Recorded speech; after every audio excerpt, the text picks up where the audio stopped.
Nos acompañan en la mesa de honor el doctor Ricardo Gandolfo Cortés, abogado por la Universidad Católica, experto en contratación pública, autor del proyecto de la primera ley de contrataciones del Estado, conferencista, árbitro, consultor internacional y catedrático de la maestría de la Universidad Nacional de Ingeniería, editor y fundador del semanario electrónico Propuesta y debo agregar que ha sido gentil colaborador para el desarrollo de este Congreso Nacional de Arbitraje.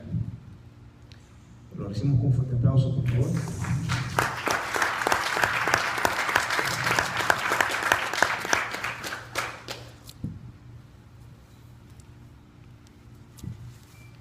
Buenas tardes.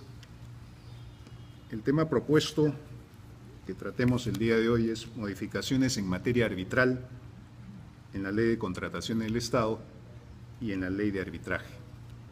De suerte tal que tenemos dos campos de acción. Voy a escoger en realidad un tema de cada cosa, un tema de la Ley de Contratación del Estado y un tema de la Ley de Arbitraje, de la modificación de la Ley de Arbitraje. En lo que respecta a la Ley de Contratación del Estado, como sabemos, se ha promulgado una nueva ley que fue publicada el 11 de julio del año pasado y estamos a la espera de que entre en vigencia cuando se apruebe su reglamento. Ahí se hicieron algunas modificaciones. Yo he anotado algunos temas que son los que saltan a la vista en materia arbitral en la nueva ley de contrataciones. Por ejemplo, se ha incorporado la Junta de Resolución de Disputas, se ha introducido el concepto del equilibrio económico-financiero del contrato, se ha creado el Registro Nacional de Árbitros, el Registro Nacional de Secretarios Arbitrales, se ha retirado la competencia de los vocales del Tribunal de Contratación del Estado, la facultad de sancionar a los árbitros, y se ha creado un consejo de ética para estos menesteres, y se ha creado la obligación de que las instituciones arbitrales se acrediten. De todos estos temas, yo quisiera ocuparme del registro de árbitros. En realidad, cuando se estuvo discutiendo la Ley de Contratación del Estado, esta última versión, en el Congreso de la República, yo participé muy activamente en algunas cuestiones. Me opuse, por ejemplo, a dos temas que me parecían de vital importancia: el valor referencial y el registro de árbitros. El valor referencial, en los procesos de selección, como ustedes saben, iba a desaparecer, como en efecto desapareció para casi todos los procesos, pero se mantuvo en ejecución y consultoría de obras. Y eso creo que está bien, porque es terriblemente peligroso que se elimine el valor referencial. Pero en fin, ese es otro tema. Ahí, felizmente, tuve éxito. También me opuse y salí en la televisión, incluso sobre el tema del registro de árbitros que se quería crear. Desafortunadamente ahí no tuve éxito. Se creó el registro de árbitros. ¿Y por qué me oponía al registro de árbitros? Porque me parece que es una medida muy peligrosa, porque crea un sistema similar a los que yo llamo a los gobiernos de dictadura de partido único. O sea, estás en el registro o no existes. O sea, tal como está previsto en la ley, si no estás inscrito en el Registro Nacional de Árbitros que administrará el OCE, un nuevo registro adicional al que tiene, no podrás arbitrar. Claro, te dicen, oye, el registro es de aprobación automática, pero también te dicen que está condicionado a una fiscalización posterior. De suerte tal, como he dicho en alguna otra oportunidad, ahora podemos estar tranquilos porque el organismo supervisor de las contrataciones del Estado está administrado por personas que merecen toda nuestra confianza. Pero no sabemos qué puede pasar mañana. Si, por ejemplo, los piratas del Caribe toman por asalto el organismo supervisor de las contrataciones del Estado y deciden quiénes se quedan y quiénes se van del registro de árbitros, pues vamos a tener problemas. Yo entiendo que el registro de árbitros es una respuesta del Estado a los riesgos en que nos encontramos en diversas situaciones. Entonces dice, vamos a tratar de controlar esto. Yo de alguna manera estaría de acuerdo en que el registro de árbitros opere, por ejemplo, para la designación de los árbitros de las entidades, que las entidades estén obligadas a a designar a sus árbitros de un registro que maneje el OCE. ¿Y por qué estaría de acuerdo? Porque en muchos arbitrajes se ha visto que los funcionarios del Estado, algunos, no designan adecuadamente a sus árbitros y designan pues a amigos, a sus compadres, a sus vecinas, y realmente eso es preocupante porque el funcionario público administra fondos del Estado que son fondos de todos los peruanos, fondos de todos, y a todos nos interesa que por lo menos designen bien a sus árbitros. Si el particular, en este caso el contratista, designa mal a sus árbitros, es su problema y si le sale un mal laudo, él sufrirá las consecuencias.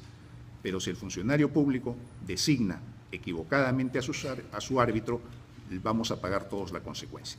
De manera que creo que el registro de árbitros debería exigirse a los árbitros del Estado. Eso lo estuvimos difundiendo, planteando, insistiendo en ese tema con ocasión de la discusión, como digo, de la ley de contratación del Estado, de la última ley. Algo se avanzó, y se avanzó al punto que en la exposición de motivos de la ley aparece una anotación puesta por los congresistas, que el miembro de la comisión respectiva que elaboraron el dictamen, en la que se dice efectivamente que el árbitro del Estado, claro, no dicen el árbitro de la entidad, porque bueno, no están tan familiarizados con el lenguaje propio de la contratación pública, pero sí dicen el árbitro del Estado debe pertenecer a este registro nacional de árbitros por crearse. Entonces ya admiten. Desafortunadamente esa admisión llegó muy tarde, llegó cuando ya estaban al borde de redactar el texto final de la autógrafa y no llegó a introducirte en la parte resolutiva, en la parte de la autógrafa, la parte que se lleva a Palacio de Gobierno para que firme el presidente.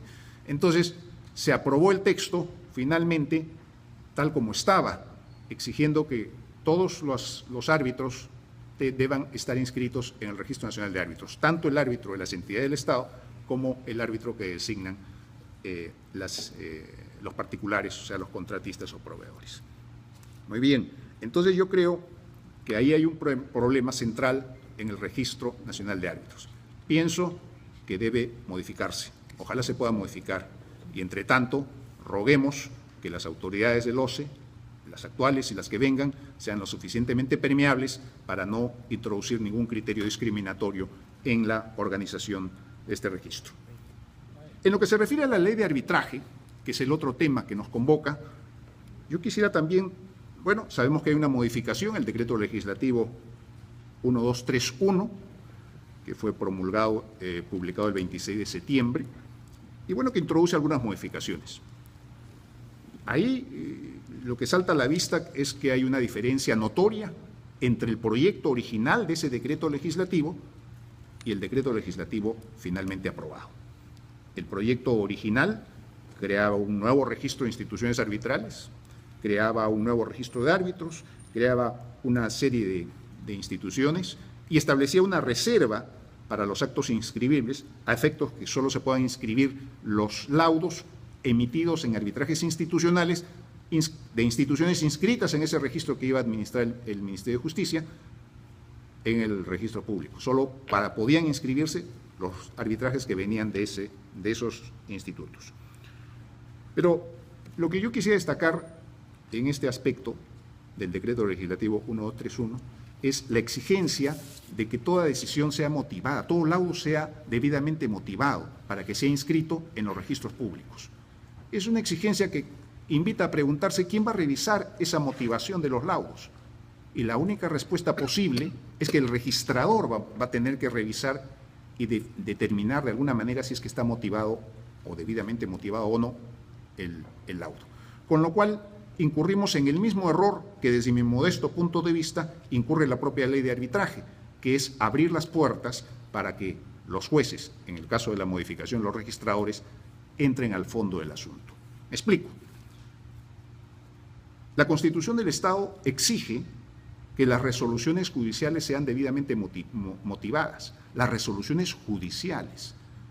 El error nuestro y el error de la ley de arbitraje ha sido traslapar lo que corresponde al campo judicial al campo arbitral y ha dicho que el laudo debe ser debidamente motivado.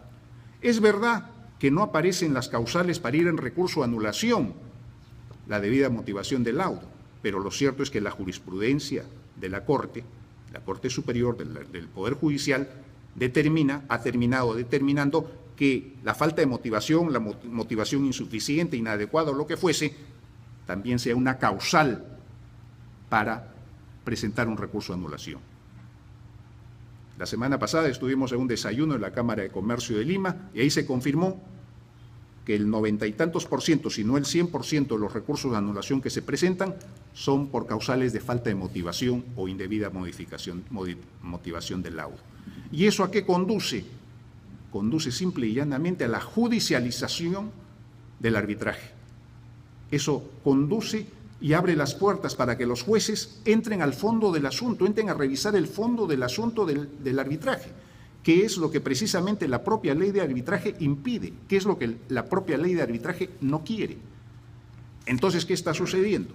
Que por la vía de la falta de motivación o lo que fuese respecto a la motivación del laudo, los jueces entran a ver el fondo del asunto, entran a determinar sobre el fondo del asunto y terminamos judicializando el arbitraje. Entonces, medidas como las nuestras de la Ley de Contrataciones del Estado, que lo que proponen es retirar de la competencia del Poder Judicial el tema de la solución de controversias para confiarlo al ámbito arbitral, termina siendo una caricatura, porque se termina judicializando el proceso y se termina dilatando, alargando y encareciendo el proceso de la reclamación, que es precisamente lo que no se desea. Y bueno, yo lo dejo ahí por el momento, les agradezco su atención y estaremos conversando con los colegas que estamos en la mesa. Gracias.